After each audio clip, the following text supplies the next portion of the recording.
Hello. Our second Great Idea speaker is returned Peace Corps volunteer, David Fields. David Fields has been working with the NPCA president to lead the transition and expansion of the NPCA's Africa Rural Connect to All Resource Connect, or the ARC. ARC is a collaborative online platform that merges the social and cultural understandings of Peace Corps volunteers in country with the technical expertise of university students and researchers in the US. This is done to design and implement new technologies and programs in the developing world. Fields served as a Peace Corps volunteer in Ghana from 2011 to 2013 and worked primarily with 2 USAID health-related programs. These were the Behavior Change Support Program and the Ghana WASH Program. His additional programs included Audience Response System that captured anonymous responses from the community and group events, a wheelchair basketball team, and a Better Business Women's Group. Prior to serving in the Peace Corps, Fields acquired his undergraduate degree in biology from Marshall University, where, as one of the school's youngest cancer researchers, he was awarded 2 National Science Foundation grants. He later worked in West Virginia's largest wastewater treatment plant on an effort to breed algae for biodiesel. While pursuing his master's in soil science from West Virginia University, Fields founded Grounds for Growth, a company that sold coffee waste as organic fertilizer to sponsor listed Peace Corps partnership programs. Please welcome returned Peace Corps volunteer, David Fields.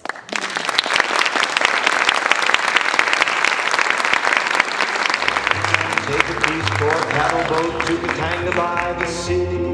Well, the Mau Mau tribe into a true democracy. See the world the Peace Corps way and have your share of fun. Drenched in monsoon, dodging cobras, broiling in the sun. Oh, the Peace Corps marching song, won't you sing a marching song? It's a great song. You know, returned Peace Corps volunteers, they emerge from their service capable of solving problems in any community. It's something that is almost unique specifically to us, and it's something that we've been trying to capitalize on with the new ARC program. I'm sorry, I actually have a small cough.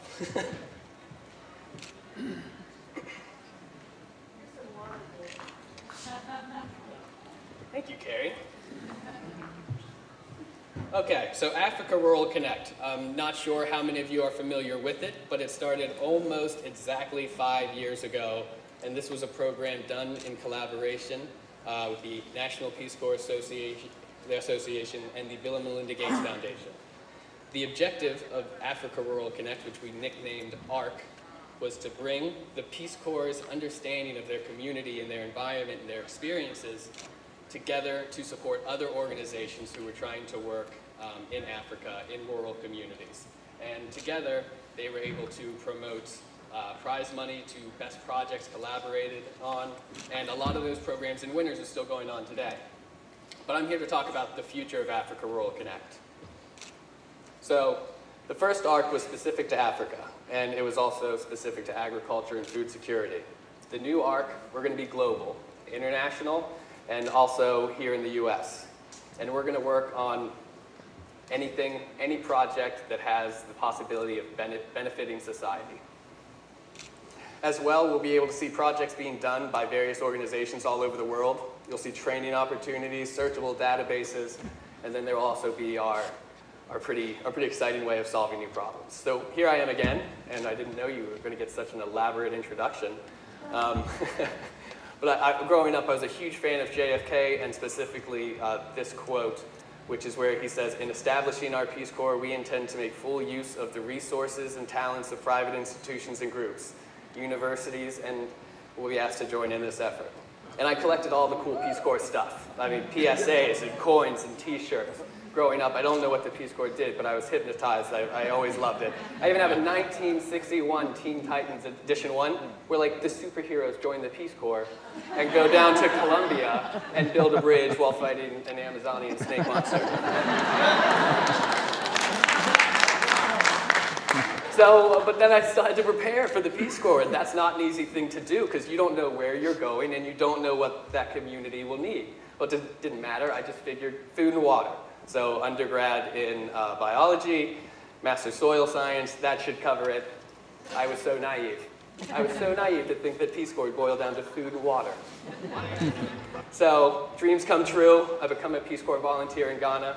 And we had a great youth group and a great women's group. I was able to work with actually a nationally televised game show. We got over 300 wheelchairs donated to another NGO there that was working with us, started a wheelchair basketball team. We did over 1,000 toilets with USAID in our district. We did a universal coverage malaria net distribution. It was everything and more that I could ever dream of. And it's something that's so valuable. And the value of the return people, there are actually 200,000 people who have those experiences and have to share is so valuable. And I realized that when going to the latrine one day. Not specifically, but I ran into an engineering team that had come over to take down a toilet that they had developed that generates electricity. It's amazing. It's amazing. I mean, not a lot, but enough to power the ceiling fan and the lights. And they were there taking it down. And I couldn't understand why. And it was because, well, they didn't know the culture or the community where they were putting in this, what I thought was a very cool piece of technology. And the reason it didn't work is that they put it right next to flushing toilets. And also, it needs urine, and like, we didn't pee in toilets. Like, you got it. The bushes were over there. So we sat down with the professors afterwards, and I was simply like, you know, if you had called, I would have told you exactly where to do it. And there are so many universities now doing projects abroad that don't have the understanding of the community where they're from, and it's almost ridiculous that something would be designed, brought over, and then, that's fine, I'm just gonna keep going, designed, brought over, and then you meet the community. That's backwards. So the new ARC is going to rely on our experience of where we serve in the communities and their technical expertise to see if we can't make stuff that is both culturally appropriate and technically sound.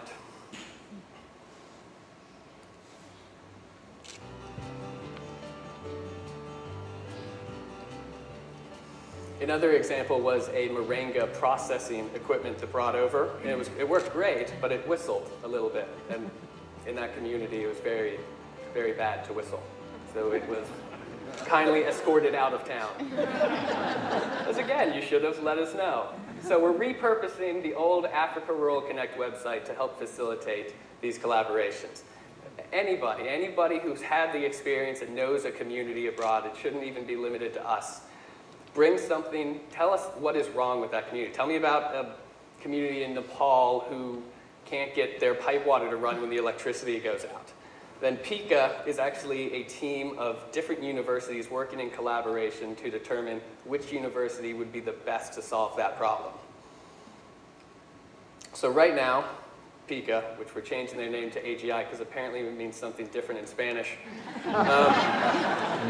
It's located in ASU, 12,000 engineering students, and that's just one university. There are 6 others that we have that we're excited to work with, but we're going to let them announce their participation first.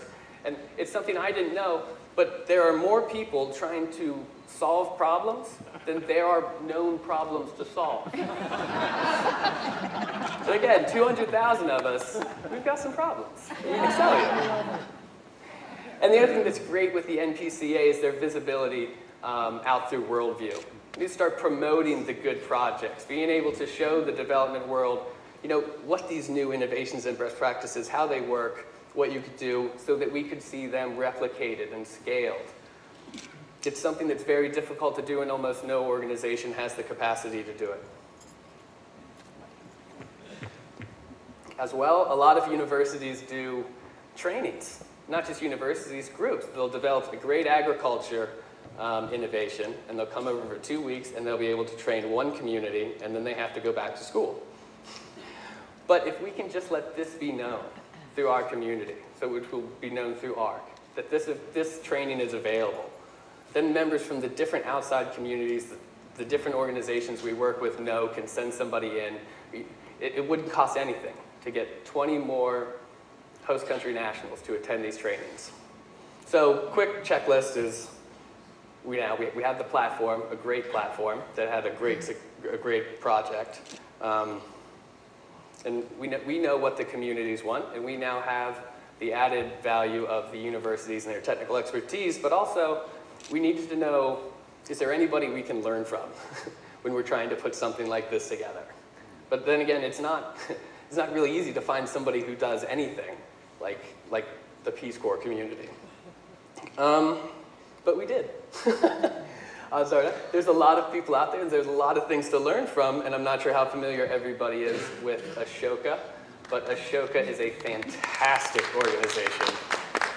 And I'm not sure if you're aware, but even our founding father, Sergeant Shriver, was one of the senior advisors to their founder during the creation of Ashoka. There is DNA blood in running through Ashoka. The last meeting we had, there was like 11 people in the room, 9 of them were RPCVs. They share 29 countries with current Peace Corps. They have, and they work in, for those who don't know, is social entrepreneurship. And they're like, hey, you guys, this is your part. What's the social entrepreneur? David Bornstein described it as individuals who view the villagers as the solution and not the passive beneficiary. They begin with the assumption of competence and unleash resources in the communities they're serving. Ashoka invests in individuals. Ashoka knows that you're not going to be able, no matter how well you design an agriculture program, you're not going to have any luck in a community that doesn't or isn't interested in agriculture. You need to invest in that one individual, the one change maker, that person in the community that can do it, and they've been doing that for over 35 years now. They have, I think, 3,000 Ashoka Fellows in 70 countries, 40 country offices, and it is one of the most respected networks that we could find. And the way that they use their network taught us a lot about how we want to use ours at ARC. So here are some of the different Ashoka Fellows. And a lot of these fellows become nominated by Peace Corps volunteers or return Peace Corps volunteers. Think about the individuals that you saw out during your service who were doing great work and just need a little more support. That's who Ashoka invests in. We've even had great return Peace Corps volunteers become Ashoka Fellows. Greg Van Kirk in Guatemala is doing a fantastic micro-consignment project. But some of the numbers is they've brought over $600 million directly to the fellows, not through Ashoka at all. And they also use, so now they have this network of 3,000 Ashoka fellows who are amazing problem solvers.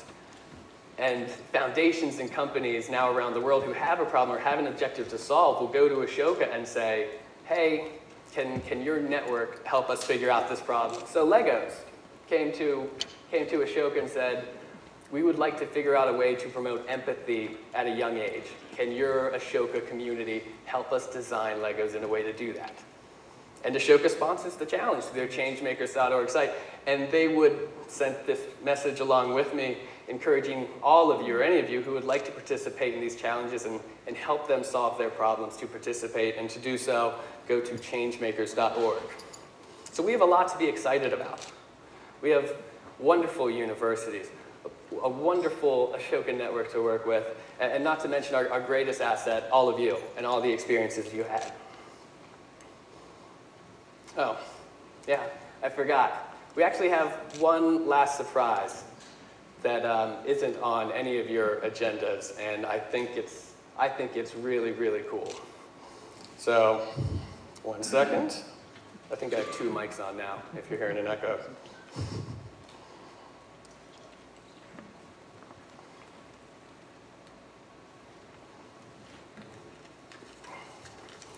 Okay, so coming out is going to be Eric Specter from One Roof.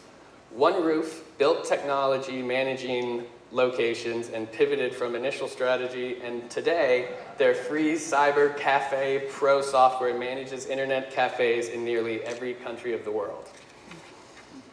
Trust me, his presentation is a lot more exciting than the introduction part. One Roof by TechSoup Global launches this fall for managing nonprofit telecenters, libraries, and government-supported internet centers. He's one of our own. He's an RPCV from Columbia in 1968 to 1970. I'm going to stop the bleeding and bring out Eric Specter from backstage to give you this surprise announcement.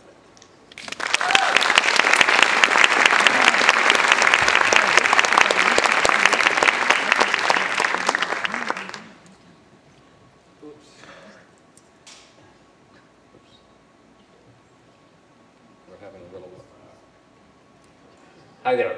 I am so thrilled to be here. That's a picture taken only 46 years ago as a Peace Corps volunteer. And back then, the number of returned Peace Corps volunteers worldwide was quite modest. Today, it, as you know, is nearly 250,000. I'm hoping that what I'm announcing today will actually help with the Peace Corps vision of supporting not only the National Peace Corps Association, but member groups, and I'll show you in a moment how we hope to do that. We are introducing a service called Netagogo, which is an international calling service using web technologies, but it's being it's basically a cause-related marketing opportunity to generate donations for worthy nonprofits, and this is the first partnership with the National Peace Corps Association that we are launching. Some of its features are that you can call from any phone of any kind, a landline, a very simple mobile phone, a smartphone, to any phone anywhere in the world. It's using the latest cutting-edge internet and VoIP technologies. It is extremely competitive and inexpensive, and that's because we control the pricing. And it, in comparison to other competitors like Skype, you will find it to be less expensive. It is extremely easy to use. If you can operate a cell phone, you will have absolutely no problem using Netagogo. It actually, you create an account, and on the profile page to your account, you can add a whole bunch of numbers. They could be a home phone number, a mobile phone number, your office phone number, and whenever you call into the Netagogo network to a phone number that we provide, it instantly knows who you are, and you don't have to enter any other code or account number. You just enter the number you want to call wherever it is in the world. Between Netagogo users, if both parties are connected directly to the internet, meaning they're either sitting at a computer or they're using a mobile phone that has Wi-Fi turned on, the calls are free. So we actually, with a little coordination, you can use it without any charge whatsoever. And additionally, because embedded in the service is texting internationally, globally, for free, you could send somebody a text and say, okay, get on right now, and then have your audio call.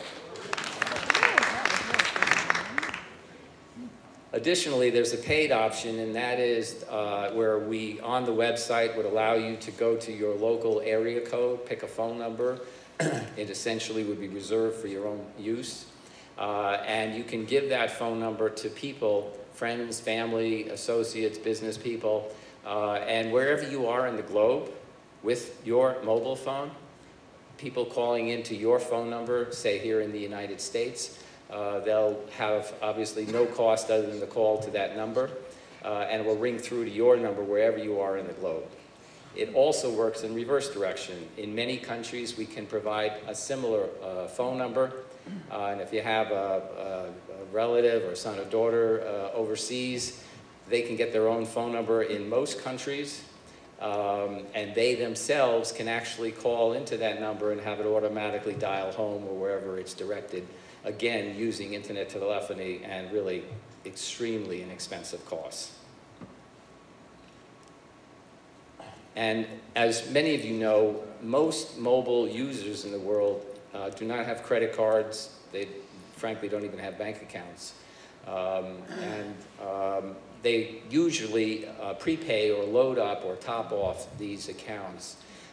Through our website, we actually have partnerships with mobile carriers to allow using your own account to top off any prepaid account in the world. So if you have if you're using a prepaid account while you're traveling, you don't have to go looking for a location to put more money on it when you're running low. You can just go to what will be the National Peace Corps Association website, click on the navigation link to Netagogo, and you can add money to your own account or to your son or your daughter's prepaid mobile account worldwide. We don't have any gimmicks, and there are no hidden fees. A lot of the operators might show a very per minute cost of maybe very low of a penny or 2 cents, but they don't really make it too clear that every time you make a phone call, it's 5 cents or 10 cents for a call connect. Or they may charge a monthly fee whether you use the service or not. We don't do any of that. It is completely transparent and simple. Within probably the middle of the summer, we hope to get approval both from Apple and Google for free apps for Netagogo that you can download to your mobile smartphones. And we will also have apps running on tablets, iPads, PCs, and computers. And we're working on that now and expect, as I said, to be out in the summertime. However, you can use Netagogo now. We have also built a micro site that looks and feels like you're on the NPCA site with all of the functions and all the things you would do to manage your own account. We will shortly have banners and navigation links on the NPA site so that you can go right to this micro site. However, today, if you go to netagogo.com, we have a huge banner at the top that says, support the National Peace Corps Association, click here, and it takes you to this microsite. But within a few weeks, it will be on the National Peace Corps Association site. We are hopeful that this launch will generate significant financial support for the National Peace Corps Association. And as an ex-PCV, I'm not talking about just 1% and some token amount. We are going to avoid revenues that come through the site. We are devoting 15% of the revenues to the National Peace Corps Association that we expect checks to be cut quarterly so that we can help financially support their outreach in all of their activities.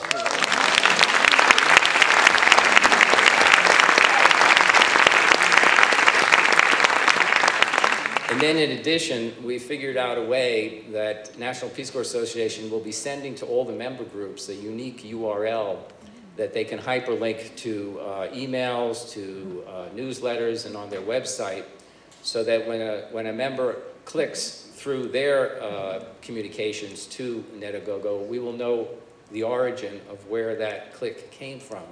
And so in addition, I'm announcing today that in addition to the 15% that we will be giving to the National Peace Corps Association, we're giving another 10% to all of the member organizations to be distributed by the National Peace Corps Association. So that's 25% of revenues. Please tell other people. We have a flyer out front in the doorway if you haven't picked it up at the exhibit halls yesterday giving information. You'll soon see it on the National Peace Corps Association site, and I hope we can provide really substantial revenues for supporting the activities worldwide of member groups and NPCA. Thank you very much.